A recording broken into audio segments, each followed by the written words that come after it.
The city of Cape Town is warning residents to be cautious of housing scams this festive season. Residents are urged to be careful of the fraudulent schemes targeting desperate individuals. We find out about this network and how it works. Carl Pophaim is the MMC for Human Settlements in the city of Cape Town. Carl, thank you very much for your time this afternoon. So how does this work? Good afternoon, Dudu, to you and your viewers, and thanks for having me. Well, we have seen over better part of a decade that while we have scams going all year round and we have those among us that seek to exploit the poorest of the poor, this is highly prevalent during the festive season. And so I've done a clear call in the recent weeks to Cape Townians and to communities at large to be extra vigilant and extra cautious. We find that certain elements abuse this period, particularly because it is a quiet, festive season, to work on the emotions and the hopes and aspirations of communities and to benefit out of scamming them. And so we find people that is attempting to sell opportunities, to sell expedited placement, and it's just not possible. And so I'm calling on the residents of Cape Town, not just individuals, but communities at large, to look out for each other, to be cautious, but also to immediately report whenever they are faced with an opportunity that comes across as a scam. And so, Carl, Chris would get what? Is it a message? Is it a note they leave on your door? Do you get it through your WhatsApp? Where do you typically get it? And does it purport to be from Carl saying that there's housing opportunities in the city of Cape Town?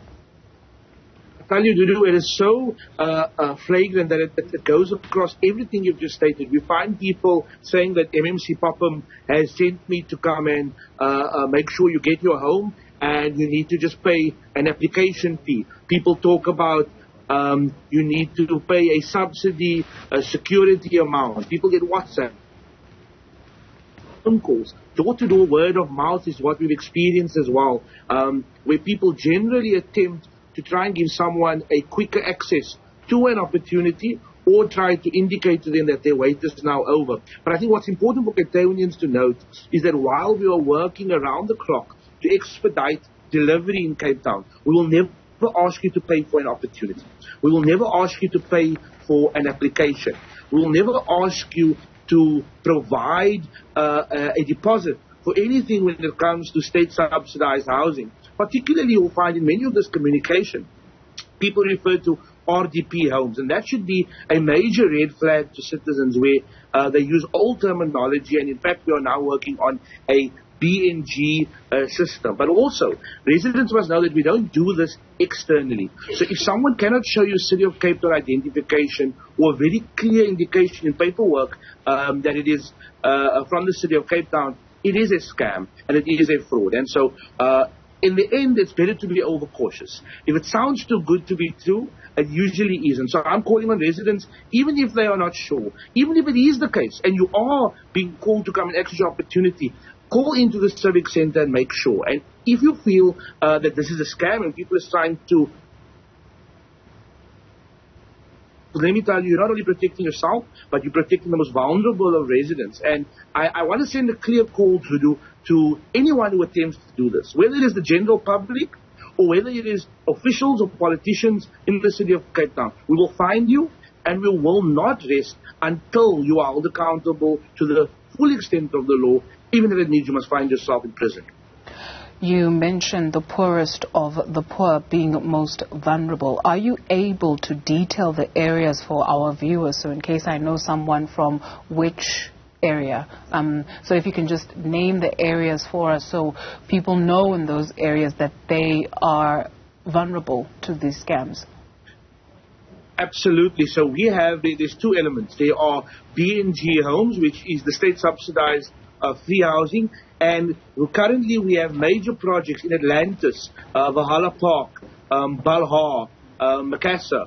And if anyone approaches you, particularly in those areas where you see the City of Cape Town's building, houses are being completed and handovers are being done, then that those are going to be communities that are prevalent, because it is a lot easier to convince residents to anticipate housing opportunities. For Santa Kraal is also an important one. Otri within the city. But there's another element outside of housing, and that's our rental stock. So as units get vacant, we then allocate to the next person on the list who would want to access a rental opportunity in our community, rental units. And that expands across the Cape Flats, from Mitchell's Plain to Manenberg to Lavender Hill, inclusive of Langa and Guguletu. We have over 16,000 rental units that exist, and so those communities find themselves prevalent. But just know, I think the key message to do is that if someone expects a payment from you for a housing opportunity, it is a scam.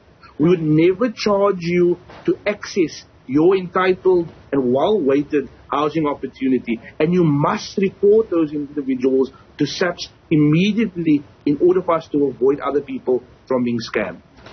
Carl, I'm sure you'll appreciate, we've heard how many times if it's too good to be true, it probably is, but what is also a reality is just how desperate a number of South Africans are, more so when you speak about the housing issue, and the Western Cape is no exception to the rule. And so when we speak, or rather when you speak of expediting the state-subsidized housing program, how many years has this been in the making? Just how many people are still waiting to be placed? More so also when we speak about this, or the changing weather patterns that have seen a number of people being displaced.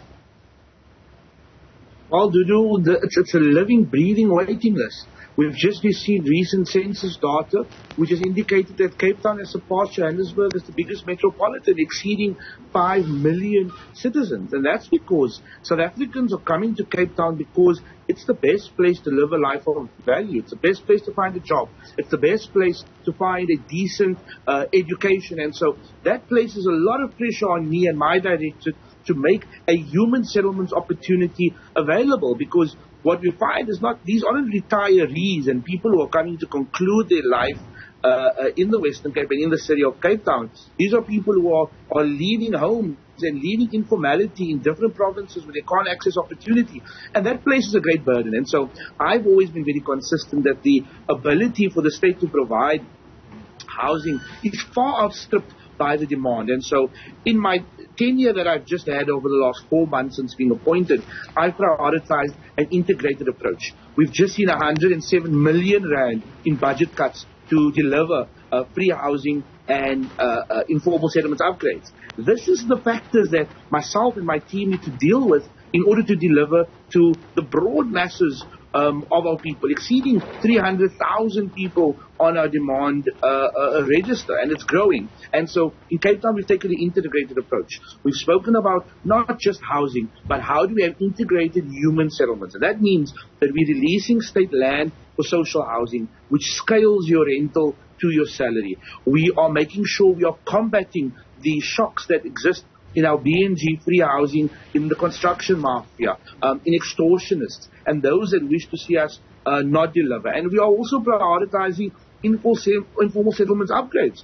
Informality is here to stay. It's only going to get more, and so I've given a very clear direction to my directorate. We need to ensure we have resilient, sustainable, and truly dignified informality. And while that is a tall ask, we do need to start somewhere. And so we are pushing the boundaries with our grant conditions. In the last financial year, we spent 99.3% of our budget. And so I'm not coming to you and your viewers to do with a silver bullet, but it's important to know that we are working tirelessly to not only deliver housing, but work through the shocks that are trying to prevent us from delivering to the people of Cape Town. Carl, unfortunately, that's all the time we can afford this afternoon. Carl Pophaim is the MMC for Human Settlements in the city of Cape Town. Thank you very much for your time.